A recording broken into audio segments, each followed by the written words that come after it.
إن الدين عند الله الإسلام.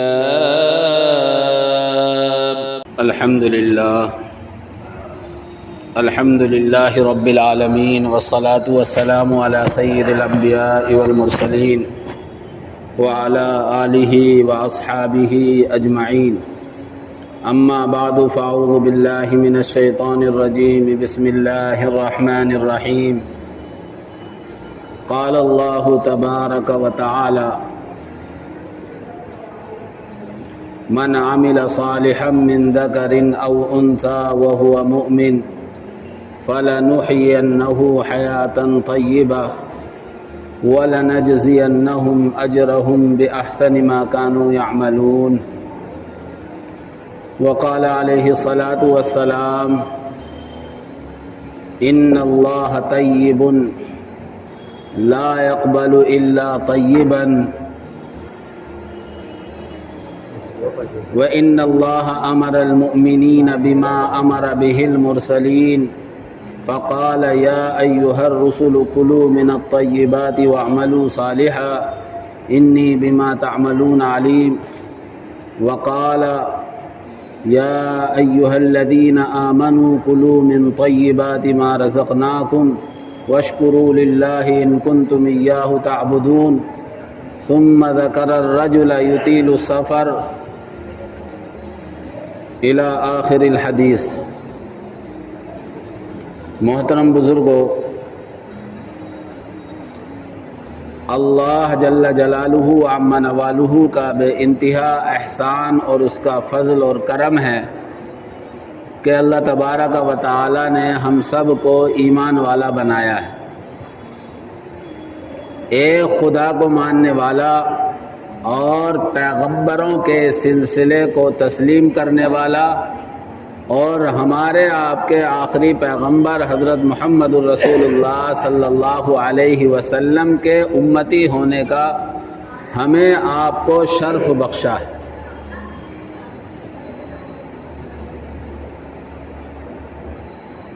ایمان اللہ تبارک و تعالی کی طرف سے عطا کردہ بہت بڑی نعمت ہے، لیکن خالی ایمان نہ تو دنیا میں کافی ہے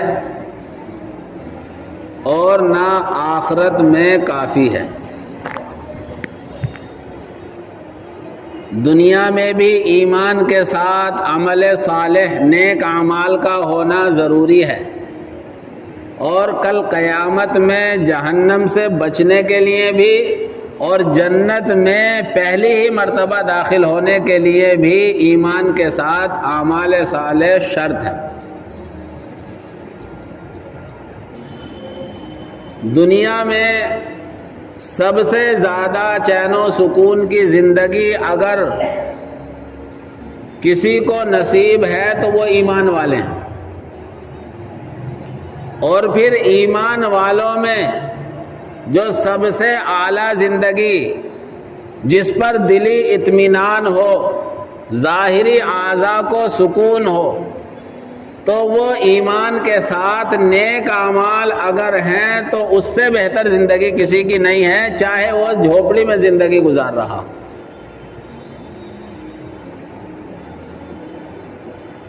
لیکن خالی ایمان بغیر نیک اعمال کے تو دنیا میں بھی فائدہ ہے، آخرت میں بھی فائدہ ہے، لیکن کما حقہ جیسا فائدہ ہونا چاہیے وہ جلدی سے حاصل نہیں ہوگا۔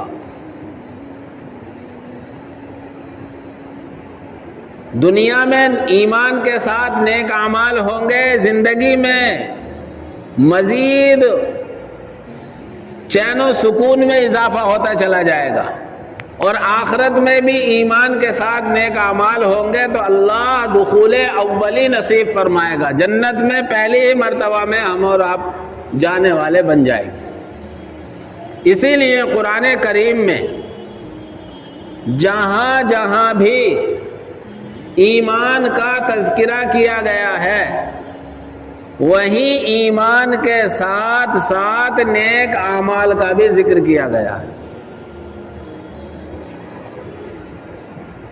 معلوم یہ ہوا کہ صرف ایمان لے آنا کافی نہیں ہے، بلکہ ایمان لانے کے بعد ایمان کے تقاضے یعنی نیک اعمال کا کرنا بھی ضروری ہے،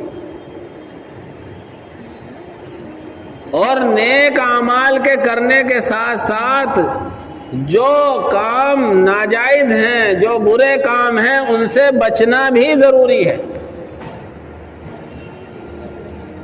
اگر ہم نیک کام کر رہے ہیں اور اس کے ساتھ برائی میں بھی لگے ہوئے ہیں تو ہمارے دونوں پلڑے برابر ہو جائیں گے، نیکی کا اور برائی کا برابر سرابر معاملہ چلتا رہے گا۔ اس لیے نیکی کے پلڑے کو جھکانے کے لیے ایمان کے بعد نیکی پر آنا اور برائیوں سے بچ جانا انتہائی ضروری ہے۔ اور قرآن کے اعلان کے مطابق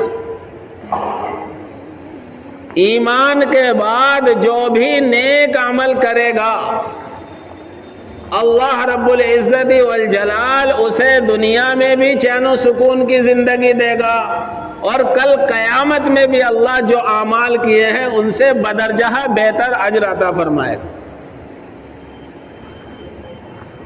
چنانچہ میں نے جو قرآن کریم کی آیت پڑھی ہے سورہ نحل کی ہے، 14ویں پارے کی آیت ہے، من عمل صالحا من ذکر او انثی،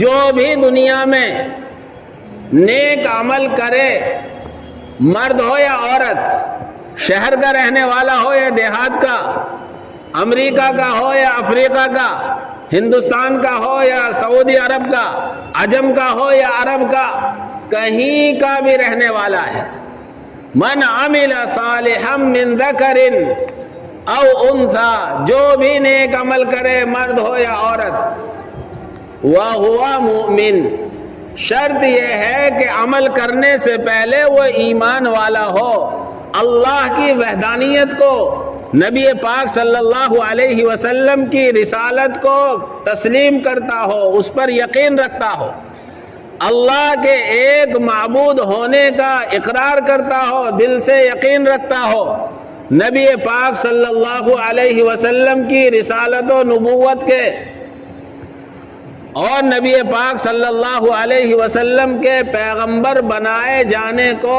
اور آپ علیہ الصلاۃ والسلام کے آخری نبی ہونے کو مانتا ہو، نبی پاک صلی اللہ علیہ وسلم کی رسالت و نبوت کو تسلیم کرتا ہو، یہ ہے ایمان۔ تو ایمان کے ساتھ جو بھی نیک عمل کرے گا اللہ تبارک و تعالی آگے فرماتا ہے دنیا کے بارے میں بھی اور آخرت کے بارے میں بھی، فَلَنُحْيِيَنَّهُ حَيَاةً طَيِّبَةً، اللہ کہتا ہے ہم اس کو پاکیزہ زندگی عطا فرمائیں گے۔ پاکیزہ زندگی کا مطلب یہ نہیں ہے کہ اس کی زندگی میں مال و دولت کی ریل پیل ہو، پاکیزہ زندگی کا مطلب یہ نہیں ہے کہ اس کے یہاں دولت کا انبار ہو، اس کا شاندار گھر ہو، اس کی زمین و جائیداد ہو، اس کی پراپرٹی ہو، بلکہ پاکیزہ زندگی کا مطلب یہ ہے کہ وہ اللہ نے اسے جو نعمتیں دے رکھی ہیں ان نعمتوں کا استعمال کرتے ہوئے اللہ کا شکر ادا کر رہا ہو، اور اللہ نے اگر اسے کسی آزمائش میں مبتلا کیا ہے تو اس آزمائش پر صبر کرتے ہوئے اللہ تبارک و تعالیٰ کے احکام کو پورا کر رہا ہو۔ آج ہم نے زندگی کا سکون اچھے گھر اور اچھے مکان میں سمجھ لیا، لیکن حقیقت اس سے کہیں دور ہے۔ آپ جتنے مالداروں کو ٹٹولیں گے، آپ جتنے صاحب ثروت لوگوں کے اگر اندر کی لیں گے تو ہر ایک دلی اعتبار سے بے چین اور پریشان نظر آئے گا۔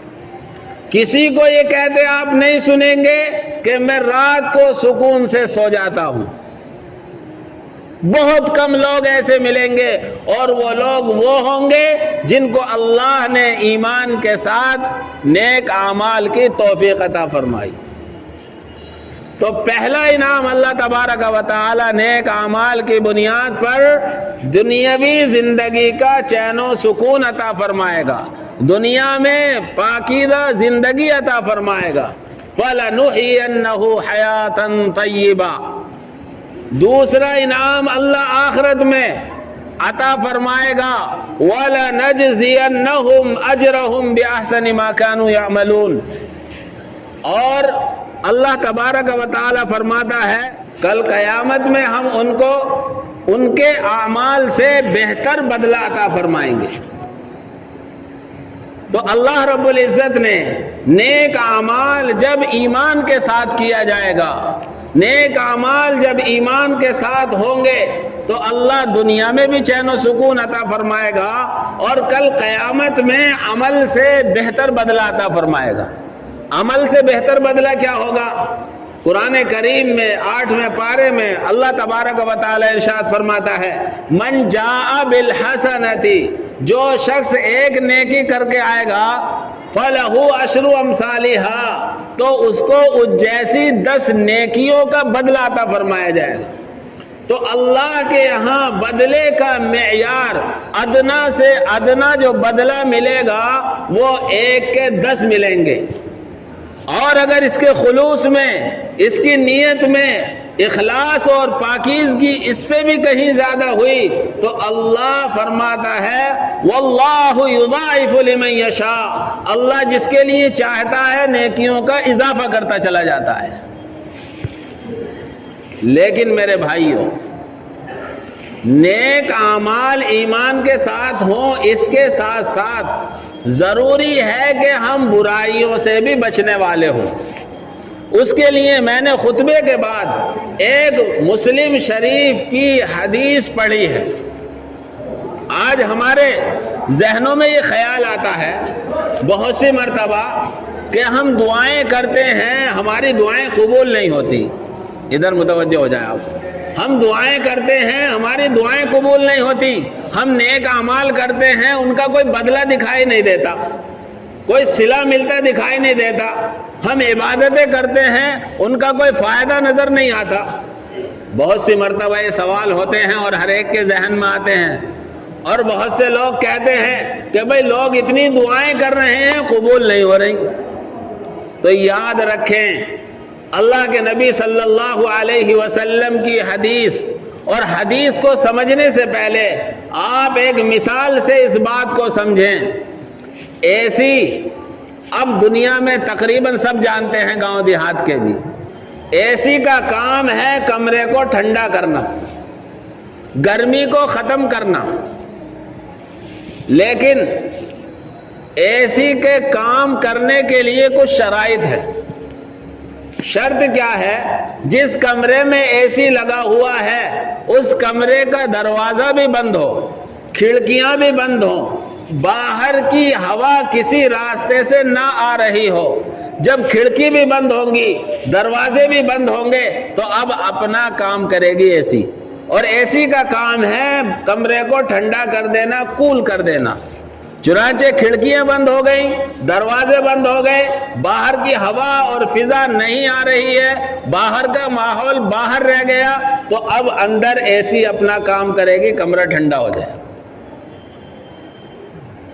اے سی چلا دی، ونڈو کھول دی، دروازے سارے کھول دیے، آپ حضرات ہی بتائیں کہ اے سی جیسا کام جیسا کرنا چاہیے اے سی کو کام ایسا کرے گی؟ ہرگز نہیں کرے گی۔ یقیناً ٹھنڈک تو محسوس ہوگی، لیکن جو کام اور جو مقصد اے سی کا ہے وہ پورا نہیں ہو سکتا۔ بعینہ اسی طرح ہم نیک اعمال تو کر رہے ہوں، نیک اعمال میں لگے ہوئے ہوں، لیکن اس کے ساتھ ساتھ برائی سے اگر نہیں بچ رہے تو ہماری نیکی کا فائدہ تو ہوگا، لیکن اس نیکی کا فائدہ ہمیں دکھائی نہیں دے گا۔ اور اس نیکی کا فائدہ یہ ہوگا کہ جو ہم برائیاں کر رہے ہیں ان برائیوں پر جو سزا ملنے والی تھی وہ سزا ان نیکیوں کی وجہ سے ٹل جائے گی۔ تو ہم دعائیں تو مانگیں گے، ہم نیک اعمال تو کریں گے، لیکن ہمیں دعائیں قبول ہوتی نظر نہیں آئیں گی، نیک اعمال کا ثواب اور صلہ اور بدلہ دکھائی نہیں دے گا۔ اسی کو سمجھانے کے لیے مسلم شریف کی روایت ہے، حضرت ابو ہریرہ رضی اللہ تعالی عنہ راوی ہیں، کہتے ہیں اللہ کے نبی صلی اللہ علیہ وسلم نے ارشاد فرمایا ان اللہ طیب اللہ پاک ہے، صاف ستھرا ہے. لا يقبل الا طیبا، اللہ تبارک و تعالی صاف ستھری چیزوں ہی کو قبول کرتا ہے. پھر فرمایا اور اللہ نے ایمان والوں کو وَإِنَّ اللَّهَ أَمَرَ الْمُؤْمِنِينَ بِمَا أَمَرَ بِهِ الْمُرْسَلِينَ، اللہ نے ایمان والوں کو ان کاموں کا حکم دیا ہے جن کاموں کا حکم اپنے رسولوں اور پیغمبروں کو دیا ہے. پھر آپ نے قرآن کریم کی 2 آیتیں تلاوت کر کے ارشاد فرمایا. ایک آیت وہ ہے 18ویں پارے کی جس میں اللہ نے اپنے پیغمبروں کو مخاطب بنایا. پیغمبروں کو مخاطب بنا کر اللہ فرماتا ہے یا ایھا الرسول کلوا من الطیبات، اے پیغمبروں سنو، پاک اور حلال چیزیں کھاؤ، واعملوا صالحا، اور نیک کام کرو، انی بما تعملون علیم، جو تم کر رہے ہو ان کاموں سے میں باخبر ہوں. معلوم یہ ہوا کہ نبیوں کو حلال اور پاک چیز کھانے کو کہا جا رہا ہے اور اس کے ساتھ ساتھ نیک اعمال کو کہا جا رہا ہے.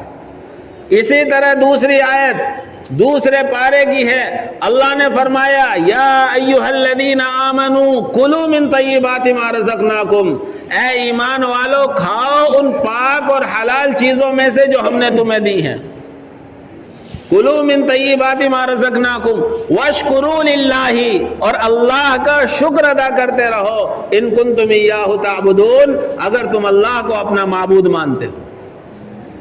تو یہاں پر حضرات انبیاء کو حلال طیب چیزیں کھانے کو اور نیک اعمال کرنے کو کہا گیا ہے، اور ایمان والوں کو بھی حلال طیب چیزیں کھانے کو اور نعمتوں کے شکر ادا کرنے کو، شکر گزاری کو کہا گیا ہے. اس سے یہ معلوم ہوا کہ جس طرح ہمارا نیک اعمال کرنا ضروری ہے، اسی طرح حلال روزی کا کھانا بھی ضروری ہے. ہم نیک اعمال کر رہے ہیں، روزی ہماری حلال نہیں ہے، پاک اور طیب نہیں ہے، تو اللہ تبارک و تعالیٰ کو ایسے نیک اعمال کی ہمارے بالکل ضرورت نہیں.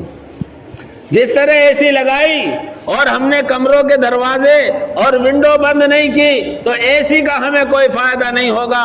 اسی طرح اگر ہم نے حرام کھانا نہیں چھوڑا، حلال کا استعمال نہیں کیا، تو ہم نیک اعمال کتنے کر لیں، دن کو بھی سجدے کریں، رات کو بھی سجدے کریں، تہجد بھی پڑھیں، اشراق بھی پڑھیں، اوابین بھی پڑھیں، غرض ہے کہ رات دن ہم اگر مسجد میں بھی پڑھے رہے اور اگر ہماری روزی درست نہ ہوئی تو ہمیں ان نیک اعمال کا کوئی فائدہ نہیں پہنچے گا. آگے اللہ کے نبی فرماتے ہیں ثم ذکر الرجل یطیل السفر، پھر آپ نے ایسے آدمی کا تذکرہ کیا جو بڑے لمبے سفر کرتا ہے، اور مسافر کی دعا قبول ہوتی ہے. اسی طرح بیمار کی دعا بھی قبول ہوتی ہے. مسافر اگر سفر میں ہے تو دعا کرنی چاہیے. اللہ اگر نہ کرے سب صحت و عافیت کے ساتھ رہیں، لیکن اگر بیماری آ جائے تو اس موقع پر اللہ کو یاد کرنا چاہیے، دعا کرنی چاہیے. پھر فرمایا آپ نے کہ لمبے لمبے سفر کرتا ہے، اس کے بال بھی پراگندہ ہیں، کپڑے بھی میلے ہیں، اور پھر سفر میں ہاتھ اٹھا کر اللہ سے دعا کر رہا ہے یا ربی یا ربی، اے اللہ میری دعا قبول فرما، اے اللہ میری دعا قبول فرما. پھر آپ نے فرمایا کہاں اس کی دعا قبول ہوگی؟ فَأَنَّا يُسْتَجَابَ لَهُ، اس کی دعا کہاں قبول ہوگی؟ کیوں؟ مَأْكَلُهُ حرام وَمَشْرَبُهُ حرام وَمَلْبَسُهُ حرام، اس کا کھانا حرام، اس کا پینا حرام، اس کا پہننا حرام. آج میں اور آپ ہر ایک اپنے گریبان میں منہ ڈال کر سوچے، غور کرے. ہم ایک دوسرے کے لیے جملے کسنا تو بہت آسان سمجھتے ہیں، مولویوں کو بھی لگے ہاتھوں لے لیتے ہیں، لیکن اس میں تو لے کر ابتدا سے انتہا تک، ہر ایک چھوٹے ایمان والے سے بڑے ایمان والے تک، لے کر حافظ اور عوام سے بڑے عالم اور مفتی تک، جس کا بھی کھانا پینا حرام ہوگا، پہننا حرام ہوگا، اس کا لباس حرام ہوگا، سب اس خانے میں داخل ہیں. کتنی دعائیں کر لیں، کتنے نیک اعمال کر لیں، جیسے جب تک اے سی کے صحیح فائدہ اٹھانے کے لیے کھڑکی اور ونڈو اور دروازے بند نہیں کریں گے اس وقت تک اے سی کمرے کو ٹھنڈا نہیں کرے گی، اسی طرح جب تک ہم نیک اعمال کے ساتھ اپنی روزی اور گناہوں سے توبہ نہیں کریں گے اس وقت تک ہمیں نیک اعمال کا صحیح فائدہ جو ہونا چاہیے وہ نہیں ہوگا۔ اس لیے میرے بھائیوں، آج ہم سب کو اس بات پر توجہ دینے کی ضرورت ہے کہ ہم نیک اعمال کے ساتھ برائیوں سے بھی بچنے والے بنے تاکہ ایسی کا صحیح فائدہ حاصل ہو، نیک اعمال کا صحیح فائدہ حاصل ہو۔ ہم ہی مسجد میں نماز پڑھتے ہیں اور پھر ہم ہی جا کر عرس کی زینت بنتے ہیں، ہم ہی مسجد میں نماز پڑھتے ہیں پھر ہم ہی جو ہمارے مخالف ہیں، جو دین کے دشمن ہیں، ان کے سارے کاموں میں شریک ہو کر ان کے جلوس کی رونق بنتے ہیں۔ اس لیے میرے بھائیوں، میں اپنی ذات کا مکلف ہوں، آپ اپنی ذات کے مکلف ہیں۔ ہر ایک ایمان والے کو پہلے اپنی ذات کی طرف غور کرنا چاہیے، اپنے آپ کو دیکھنا چاہیے۔ کسی دوسرے کی طرف انگلی اٹھانے سے پہلے جب انگلی اٹھاتے ہیں ایک انگلی سامنے والے کی طرف ہوتی ہے اور 3 انگلی خود اس کی طرف ہوتی ہیں۔ اللہ نے ایسی وجہ بنائی ہے کہ ایک انگلی تو دوسرے کی طرف اٹھا رہا، 3 انگلی تیری طرف بھی اشارہ کر رہی ہیں، تو اپنے آپ کو تو دیکھ۔ اس لیے میرے بھائیوں، اللہ کی نعمتوں کا صحیح استعمال، اللہ نے نیک اعمال کی توفیق دے رکھی ہے تو نیک اعمال کی تو کرتے ہوئے برائیوں سے بچنے کی کوشش، یہ میری آپ کی ہر ایمان والے کی ذمہ داری ہے۔ اس قرآن کریم کی آیت اور مسلم شریف کی اس روایت کو سامنے رکھتے ہوئے ضروری ہے کہ ہم ایمان کے ساتھ نیک اعمال کریں، نیک اعمال کے ساتھ برائیوں سے بچیں، اور ان میں سب سے بڑی برائی حرام روزی ہے۔ اس لیے روزی کو پاک اور صاف کرنے کی کوشش کریں۔ اللہ مجھے بھی آپ حضرات کو بھی عمل کی توفیق عطا فرمائے۔ روزی کا بڑا دخل ہے دعاؤں کی قبولیت میں، نیک اعمال کی قبولیت میں، اور آج ہم اپنی حلال روزی کو بھی بعض دفعہ جھوٹ بول کر، بعض دفعہ کسی کے ساتھ خیانت کر کے، بعض دفعہ کسی کے ساتھ گڑبڑ کر کے اس حلال کو بھی حرام کرنے کا سبب اور ذریعہ تیار کر لیتے ہیں۔ اس لیے میرے بھائیوں، اللہ نے مقدر میں جو لکھا ہے مل کر رہے گا، حلال طریقے سے لے لیں تب بھی، حرام طریقے سے لے لیں تب بھی۔ اس لیے ہمیشہ اللہ سے حلال طریقے سے لینے کی دعا بھی کرنی چاہیے اور کوشش بھی کرنی چاہیے۔ اللہ مجھے بھی قبول فرمایا، آپ حضرات کو بھی آمین۔